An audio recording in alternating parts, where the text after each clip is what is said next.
UN ने 28 resolution pass किए फलस्तीन के हवाले से, जिन सब को इसराइल ने रिजेक्ट किया। इस्लाम हार्मनी की बात करता है, पीस की बात करता है, कोएग्जिस्टेंस की बात करता है। मौलाना मौदूदी ने अपनी किताब में लिखा कि 1948 से लेकर 1959 तक यूएन ने 28 रेजोल्यूशन पास किए फलस्तीन के हवाले से, जिन सब को इसराइल ने रिजेक्ट किया। मैं बात यहां आपको बताना चाह रहा हूं कि they don't care what UN says, what security council says, what world says. The only thing they believe in is racism.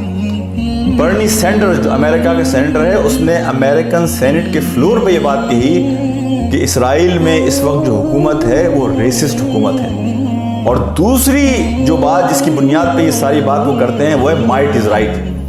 बखुदा हम ये बहुत रॉन्ग मैसेज है जो अपने यूथ को दे रहे हैं, दुनिया भर के इंसानों को दे रहे हैं, रेसिज्म का एंड माइट इज राइट।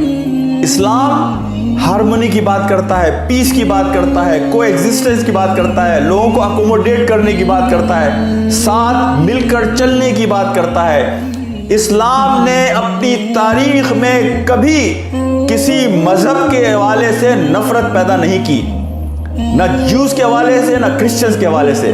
लेकिन दुनिया की तारीख इस बात की शाहिद है कि चर्च ने मुसलमानों के खिलाफ वो जहर उगला है पूरे यूरोप और अमेरिका के अंदर। आप देखिए क्रूसेडर्स जब अटैक करते हैं जेरूसलम के ऊपर under the flag of church, कि वो जहर उगला है मुसलमानों के हवाले से कि लोग मुसलमानों को पता नहीं क्या समझते हैं। लेकिन इस्लाम ने कभी ये बात नहीं की। कोई साबित करके दिखा दे।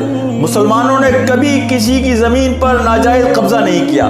लोगों अगर किसी इलाके को फतह भी किया है तो कभी लोगों को वहां से बेदखल नहीं किया गया।